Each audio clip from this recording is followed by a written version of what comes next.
The goal of getting into medical school, the goal of your application is both, number one, prove academic capability. Good enough GPA, good enough MCAT score. On top of that, you need to prove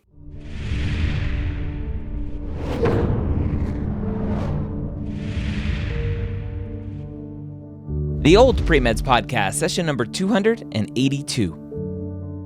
Welcome to the OldPreMeds podcast. My name is Dr. Ryan Gray, your host here every week, where I take your questions directly from the non-traditional pre-med discussion over at premedforums.com. If you haven't gone over there to ask your question as a non-traditional student, go over there and do so now. It's free to create an account and go ask your question. Our question today is a very common one, a problem that happens as a non-traditional student when you have more responsibilities than the average pre-med out there. And so we'll dive into that question right after the MCAT Minute brought to you by Blueprint MCAT. Such a common question that comes across all the time is, what score do I need to get into medical school?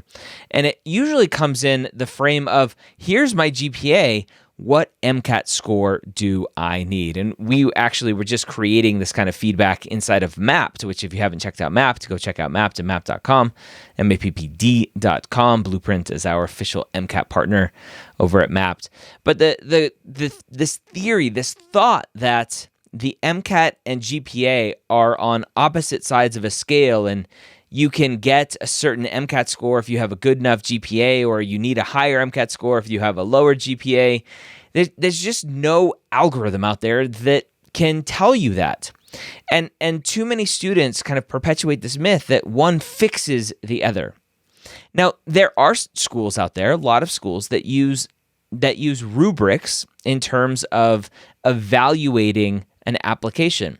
And yes, if you use a rubric, then a MCAT score is going to be converted into a score in the rubric. The GPA is going to be converted into a score in a rubric. And therefore, you would assume that a higher MCAT score means a higher score in the rubric. A higher GPA means a higher score in a rubric.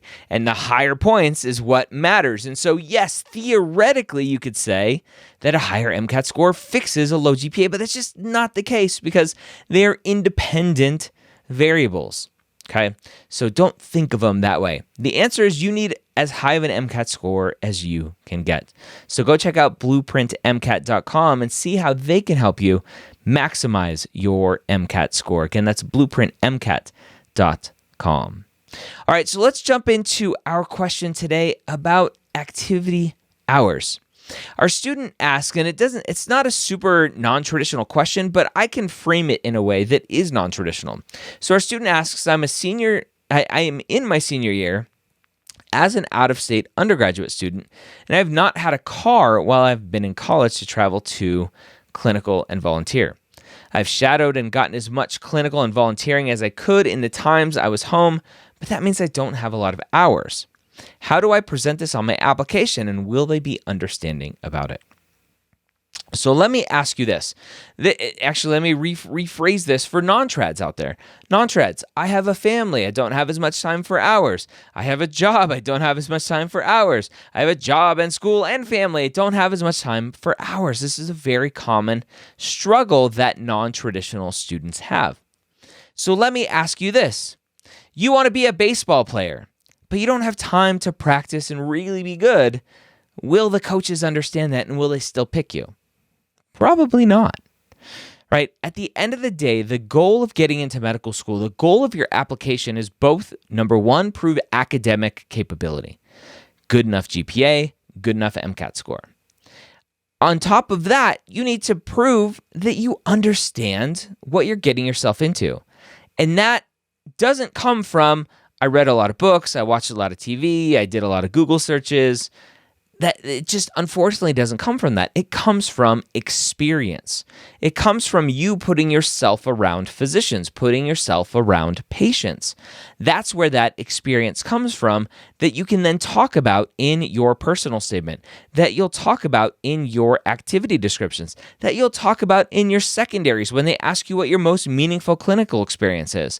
When you get to your interviews and they ask you to talk about your most meaningful clinical experience. The clinical experience is a huge deal, not just to have hours on an application that you can just write off because you didn't have a car, right? We live in a day and age where we have Uber, Lyft, taxis, buses, trains, planes, whatever, right? We have the ability to get to where we can go if you have the resources. Obviously, resources at the end of the day comes to from a financial standpoint, but you can make it work. Maybe you have less hours, but you still make it work. Only having things during the summer because that's the only time you have access to a car, I've seen it a lot, is not a good enough excuse. Can you still get into medical school? Yes. But what I would recommend doing is graduate school, go home, get access to vehicles and whatever else you need, and then work on getting the experience. And notice how I didn't say get more hours. Getting the experience that you need to prove to yourself and to prove to the medical schools that you understand what you're getting yourself into. At the end of the day, that is the goal of the medical school application, is to get that experience, reflect on it, and then talk about it in your personal statement, write about it in your extracurricular descriptions, your activity descriptions, and then talk about it in your secondaries or write about it in your secondaries and talk about it in your medical school interviews. That is the name of the game. And too many of you out there use this, well, I have kids, I have a family, I have this, I have that, and therefore I can't get any hours. But they'll understand, right? I still have good grades. I still have a good MCAT score. I don't have any clinical experience, but they'll understand that I don't have hours because of X. And can you get into medical school that way? Sure, you could. Do I recommend it? No. Is it probable? Probably not. Are there students who have? Yes. I know plenty of students who've gotten in without clinical experience. And I always shake my head, right? Scratch my head, go, why did you get in with no clinical experience? I would love to pick the brain of the admissions committee member who accepted you without any clinical experience. And I would love to do some long-term data, long-term studies on how happy you are as a physician after 5, 10, 15 years without any clinical experience. Because I really want to make sure, right? At the end of the day, I want to make sure you are getting yourself into something you are going to enjoy, because you're going to go into a lot of debt. You're going to go into a stressful career that a lot of people just aren't suited for. It sounds fun. It sounds cool. But there are a lot of you out there chasing down this dream, going back to school without any understanding of what it's like to be a physician. So please, as a non-traditional student, don't try to use the excuse of being a non-trad as a reason why you don't have clinical experience, as a reason why you don't have shadowing. And don't use COVID as an excuse as to why you don't have these things. Now, you need to go out and get these experiences. How many hours do you need? I can't answer that. When you listen to me talk, I almost never talk about total number of hours.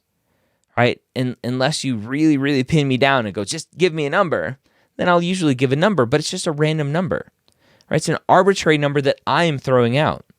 Medical schools, the admissions committees, have their own kind of thresholds, their own numbers that they're looking for. And it's not just total hours. When I throw out numbers, I hate doing that because it's just not the number that matters. A lot of students could get all of the hours they quote unquote need freshman year. And then what are they doing the other several years before they apply to medical school? It's the same thing with GPA. If you have a 3.3 GPA, I don't know what that means. What's the story behind that number? Consistency, recency is very important when it comes to activity hours. So when you are in this process as a non-traditional student, as someone who has other responsibilities outside of medicine, outside of getting clinical experience and shadowing and volunteering and saving the world, right? Being Mother Teresa, understand that that doesn't give you free rein to not get anything, right? Yes, you will likely have less hours than someone else, but having no hours or only doing things during the summers is probably not good enough. So hopefully that helps you kind of understand the importance of clinical experience and why, even as a non-traditional student, with how busy your life is, you still need to go get something. Try to be consistent. Once a month is even good. Go out there and get something that fits your schedule, your lifestyle, and everything else to prove to yourself that this is truly what you want and you're not just chasing some pipe dream that you thought about a long time ago, but maybe you really don't want it now. I hope this was helpful for you. Remember, go check out blueprintmcat.com for your blueprint or for your MCAT needs. I hope you have a great week. We'll see you next time here on the Old Pre-Meds podcast.